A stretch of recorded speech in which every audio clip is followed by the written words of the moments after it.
우리 하박국서 오늘 본문을 들여다보기 전에 전체 흐름을 기억하면서 본문을 봐야 우리가 매글을 놓치지가 않겠죠. 의인은 고난을 받고 악인이 왜 이렇게 잘 되고 있느냐, 이 질문이죠. 의인은 이스라엘 백성들을 말하는 것이고 악인은 바벨론을 말하는 것입니다. 왜 지금 바벨론이 이렇게 득세하고 의인들을 삼키고 있는데 하나님은 방관하고만 계십니까?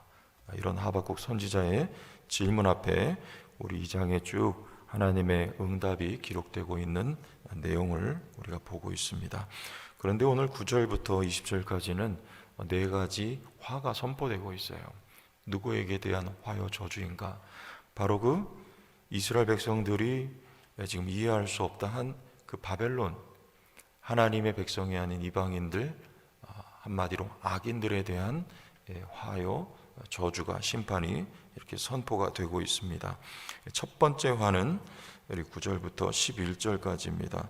재앙을 피게 하기 위하여 높은 데 깃들이려 하며 자기 집을 위하여 부당한 이익을 취하는 자에게 화 있을진저, 이렇게 말씀하고 있죠. 자, 이 악인들은 살아가는 방식이 어떻습니까? 자기 집을 위하여 부당한 이익을 취합니다. 우리 9절 말씀만 볼게요. 쉽게 말하면 악인들은 다른 사람 피 빨아먹지 않으면 살아갈 수가 없는 사람들이 악인들입니다. 거머리같이 살아가는 거예요. 다른 사람에게 찰싹 달라붙어서 그 피를 빨아먹어야 비로소 생존해 갈 수 있는 사람들이 악인들입니다. 왜냐하면 그 자원을 공급받을 공급처가 악인들에게는 없기 때문에 그래요. 그래서 다른 사람 등쳐먹고 다른 사람 짓밟아야 내가 올라가고, 여러분 정치하는 거 보세요. 다른 사람 죽이지 않으면 살 수가 없는 게 바로 정치판이잖아요. 정치판만 그런 게 아니라 이 세상의 악인들이 세상을 살아가는 삶의 방식이 그렇습니다. 의인들은 어떻게 살아갑니까? 나눠주고 베풀고 자기를 희생하죠. 왜냐하면 공급처가 있기 때문에 그래요. 하나님이 공급처죠.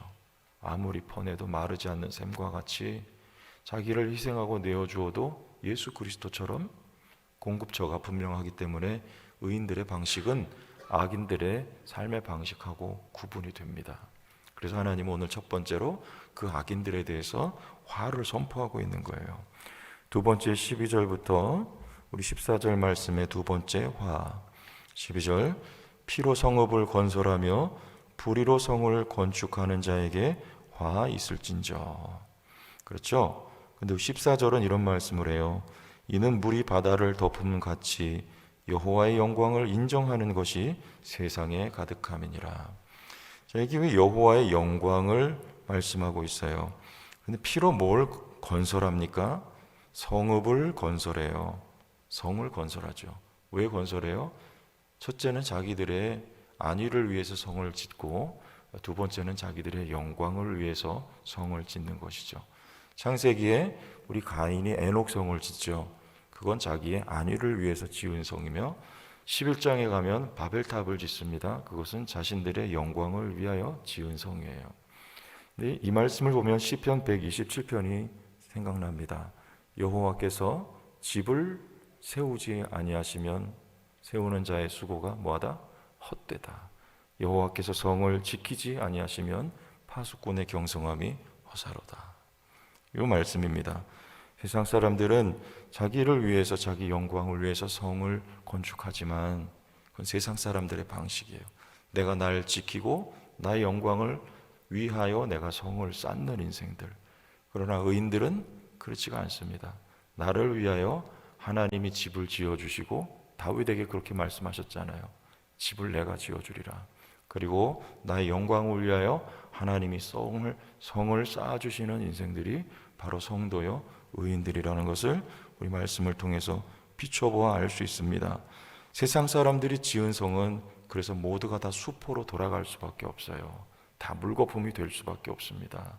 왜냐하면 하나님의 영광을 인정하게 하도록, 물이 바다를 덮음 같이 여호와의 영광을 인정하는 것이 세상에 가득하도록, 하나님이 세운 성이요 하나님이 세운 집이 아니면 모두 다 무너뜨리는 하나님의 영광을 위하여 하나님이 주권자임을 드러내시기 위하여 하나님은 이 세상에 그와 같이 심판을 하실 것이다. 이와 같은 말씀을 두 번째 화를 선포하면서 우리에게 하고 있습니다. 세 번째 화는 15절에 이웃에게 술을 마시게 하되 자기의 분노를 더하여 그에게 취하게 하고 그 하체를 드러내려 하는 자에게 화 있을진저. 그래요. 여긴 침략자들을 말하는 것입니다. 침략자들이 실제로 어느 나라를 정복을 하면 그 여인들에게 이와 같이 추행을 하는 것이 일반적인 예라고 하지요. 그래서 우리 17절에 보면 이는 내가 레바논에 강포를 행한 것과 짐승을 죽인 것 곧 사람의 피를 흘리며 땅과 성읍과 그 안의 모든 주민에게 강포를 행한 것이 누구에게로? 내게로 돌아오리라. 이 침략자들이, 악인들이 의인들을 이렇게 공격하고 또 침략을 하며 악행을 합니다. 그런데 여기 원리는 뭐냐면 그대로 자기에게 자기 머리로 행한 대로 돌아간다는 거예요.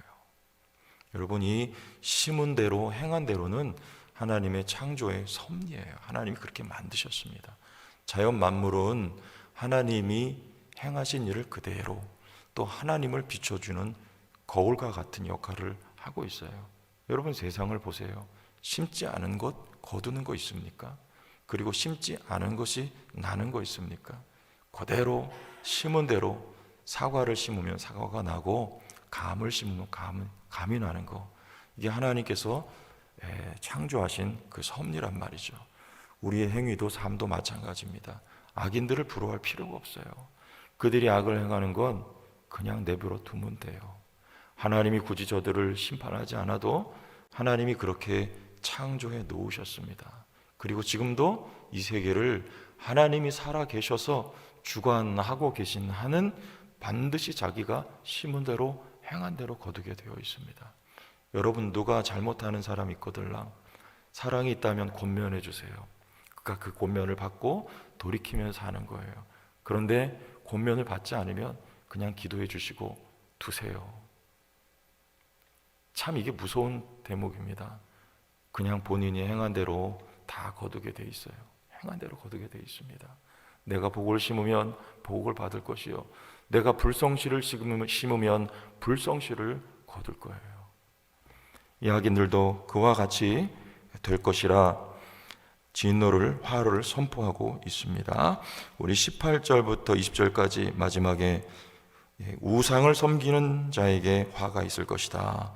새긴 우상은 18절 그 새겨 만든 자에게 무엇이 유익하겠느냐. 부어 만든 우상은 거짓 스승이라. 만든 자가 이 말하지 못하는 우상을 의지하니 무엇이 유익하겠느냐. 죽은 거 말하지 못하는 거예요. 그걸 의지한단 말이죠. 근데 20절에 여호와는 그의 성전에 계시니 온 땅은 그 앞에서 잠잠할지니라 하시니라. 왜 주는 성전에 계십니까? 성전의 형상을 발견할 수 있습니까? 아니요. 구름이 있을 뿐이에요. 쉐키나의 영광. 우리 눈에 보이지는 않지만 하나님은 자기 백성 가운데 임재, 좌정하셔서 우리 요한복음 말씀처럼 말씀이 육신이 되어 우리 가운데 거하시는 하나님이시란 말이에요. 보이지는 않지만 자기 백성을 영원토록 떠나지 아니하시고 함께 하시고 불과 구름 기둥으로 인도하시는 하나님을 섬기고 경외하는 자들은 복받은 자들이요, 눈에 보이는 것들을, 말하지 못하는 것들을, 죽은 것들을 세우고 그들에게 교훈을 얻고 도움을 얻으려 하는 자들은 바로 화 있을 자들이요 저주받을 자들이다.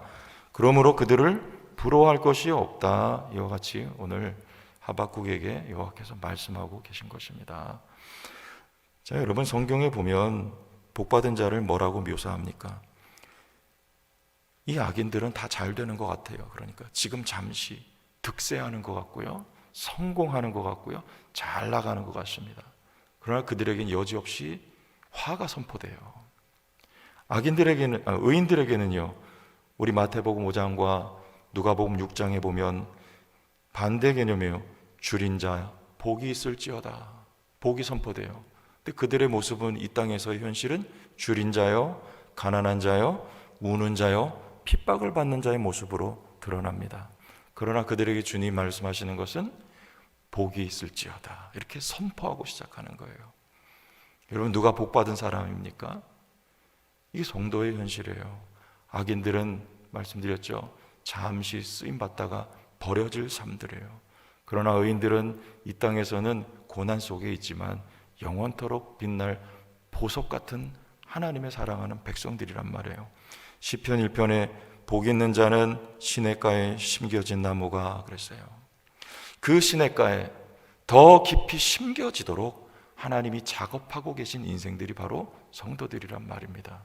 그래서 그들로 시절을 쫓아 과실을 맺으며 그 잎사귀가 마르지 아니함 같은 인생들이 복 있는 자들이고, 악인들은요 바람에 나는 겨와 같은 게 세상 사람들이니까요. 오늘 여러분들 힘들고 어려워도 잘 인내하고 견디면서 하나님 더욱 부여잡고 사랑하며 살아가시는 주의 백성들이 되기를 바랍니다. 하나님이 시냇가에 우리를 심겨주시고 그 잎사귀가 마르지 아니함 같고 시절을 쫓아 과실을 맺는 주의 사람들로 오늘도 세워주시기 위한 하나님의 사랑인 것을 오늘 말씀을 통해서 기억하시고 승리하는 주의 백성들 되시길 주의 이름으로 축원합니다. 하나님 은혜를 감사합니다. 우리를 악인이 아니라 의인으로 불러 세워주시고 오늘도 우리의 삶을 간섭하시고 붙들고 계신 은혜를 기억하면서 하나님, 잠시 잠깐 이 땅에서 잘 되는 것보다 영원히 잘된 인생이 되게 하여 주셔서 하나님 기억하며 감사하게 하시고 힘을 내어 일어서서 믿음의 삶을 하나님 백성답게 당당하게 힘있게 살아갈 수 있도록 한 주도 붙드시옵소서. 예수님 이름으로 기도하옵나이다. 아멘.